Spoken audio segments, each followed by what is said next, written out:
Beyond the Ice. Part 4, The Crossroads. Chapter 7, The Vyriat Sentinel. The glacial rift stretched before them, a jagged chasm of ice and shadow, its depths humming with an eerie resonance. The sound was not merely wind or the groan of shifting ice. It was something deeper, something ancient. It vibrated through their bones, whispering of secrets buried beneath centuries of frost. Aria tightened her grip on the harness as she descended, her breath fogging the visor of her thermal mask. The deeper they went, the colder the air became, until even their heated suits struggled to keep up. The walls of the rift shimmered, not just with reflected light, but with an unnatural glow, thin veins of luminescence running like a circulatory system through the ice. Then they saw it. A structure loomed at the heart of the abyss, its form smooth and alien amidst the raw, fractured ice. It was metallic, but unlike any material they had encountered before, dark yet reflective, shifting subtly in the dim light. Swirling symbols carved into its surface pulsed faintly, as if recognizing their presence. It was not abandoned. It was waiting. A shiver, not from the cold, ran down Aria's spine.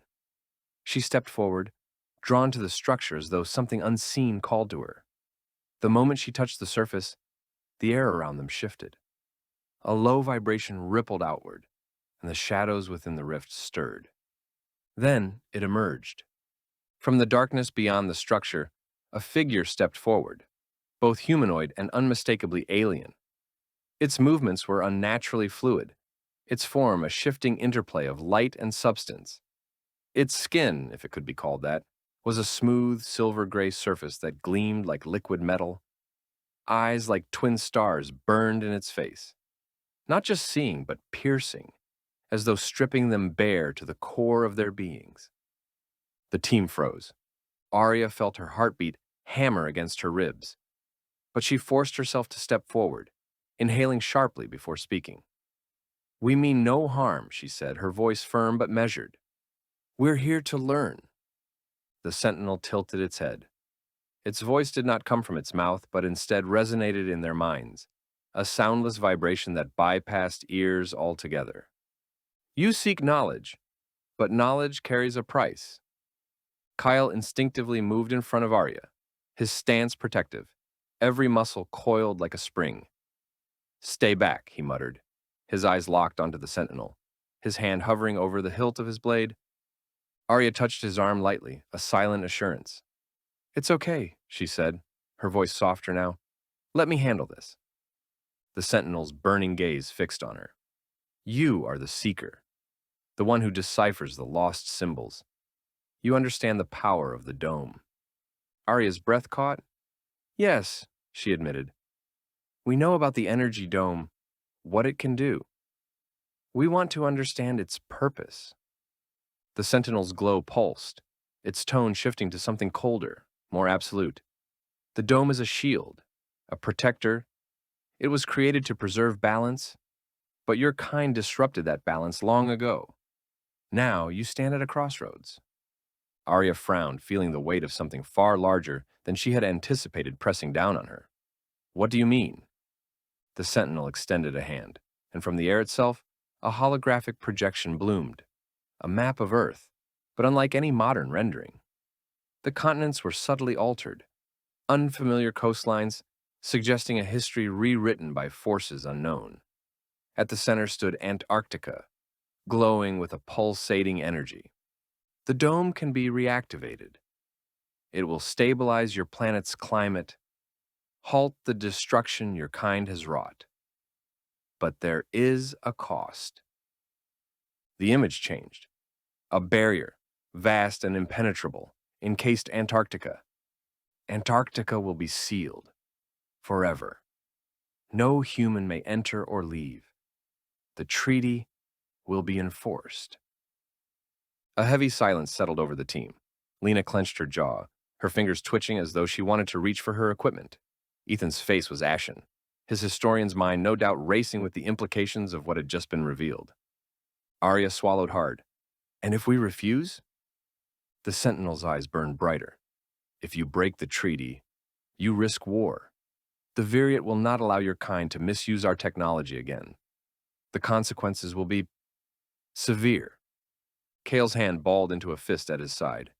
His voice was low but steady. We're not here to start a war, he said. We're here to survive. The Sentinel regarded him for a long moment before speaking again. Survival requires sacrifice. The choice is yours. The words struck deep. Aria felt the weight of the decision settling over her like a crushing force. To reactivate the dome meant sealing Antarctica away forever, cutting humanity off from whatever lay beneath. But refusing meant conflict, against an enemy they could never hope to defeat. Kael shifted beside her, his presence steady, grounding.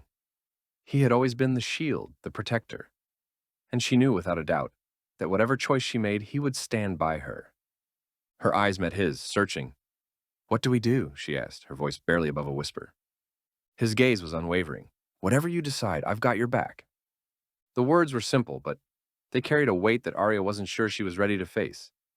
There was something unspoken between them, something simmering beneath the surface, growing stronger with every impossible choice they had to make. As the team gathered, the shadows of the rift pressing in around them, the enormity of their situation became painfully clear. Time was running out, and whatever choice they made next would determine not just their fate, but the fate of the world itself. Beyond the Ice. Part 4. The Crossroads. Chapter 8. The Breaking Point. The heart of the glacial rift pulsed with tension, the weight of the Sentinel's ultimatum pressing down on them like the ice walls that loomed around them. The hum of the Vyriat's ancient technology was ever present, a reminder of the immense power at stake. Aria paced, her boots crunching against the frozen ground. Every breath she took felt heavy, laden with the gravity of the choice before them. We have to activate the dome, she said, her voice firm but edged with desperation. It's the only way to stabilize the planet. The Vyriat's technology could reverse the damage we've done, save millions, maybe billions of lives.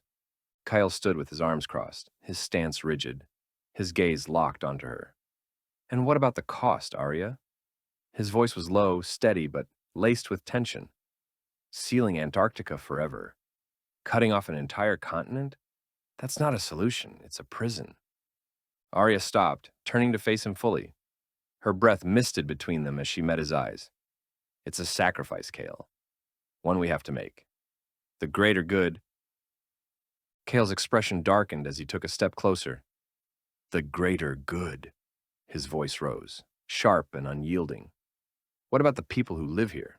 The scientists? The researchers? What about the discoveries still to be made? You're talking about shutting them out forever. And for what? A gamble that this dome will actually work? Aria clenched her fists, her frustration bubbling over. It's not a gamble. The Vyriat's technology is beyond anything we've ever seen. If we don't act now, we might not get another chance. Kael's jaw tightened. And what if you're wrong?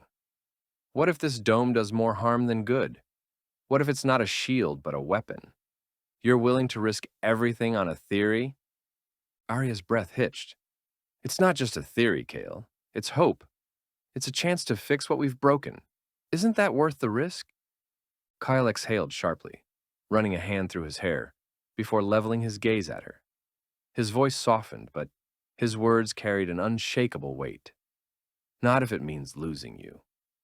Silence crashed over them like an avalanche. Aria's heart pounded as she stared at him, the cold forgotten, the mission momentarily eclipsed by the raw emotion in his eyes. He had always been her anchor, her protector. But this was different. This was personal. Too personal. Kael, her voice barely made it past her lips.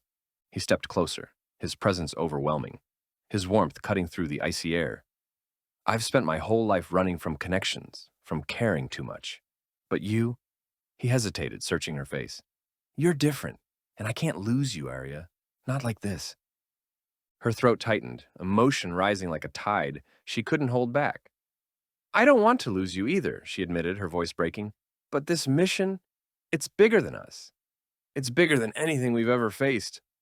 Kyle reached for her hand, his grip steady, reassuring. Then let's find another way. There has to be another option. One that doesn't force us to choose between the planet and each other. Aria's mind raced. She wanted to believe him, to believe there was another path. But the Sentinel's words echoed in her mind. Time is a luxury you do not have. I don't know if there is another way, she whispered, but I do know that I can't do this without you. Kael's hand tightened around hers, his voice a quiet vow. You don't have to. Whatever happens, we face it together.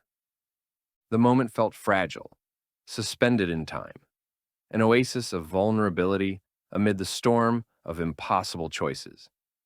But it was also a crossroads, one that neither of them had expected. For Aria, the decision was agonizing. Her duty to the mission, her belief in the greater good, clashed with the undeniable connection she felt with Kael. She had always relied on logic, on deciphering the past to guide the future. But now, her heart was speaking a language her mind had never learned to translate. For Kael, the choice was equally painful. He had spent his life guarding himself, avoiding attachments that could one day break him. But Aria had shattered those defenses piece by piece, and the thought of losing her wasn't an option. The rest of the team watched in silence, the icy rift around them seeming to grow colder with every passing second. The hum of the Vyriat's technology was a constant reminder that time was slipping through their fingers. Aria took a deep breath, steadying herself. We'll find another way. Kael nodded, his eyes locked onto hers. Together. But even as they made their stand, the weight of their decision loomed over them like a storm on the horizon. The mission wasn't over. Their bond, no matter how strong, would soon be tested in ways they could never have imagined.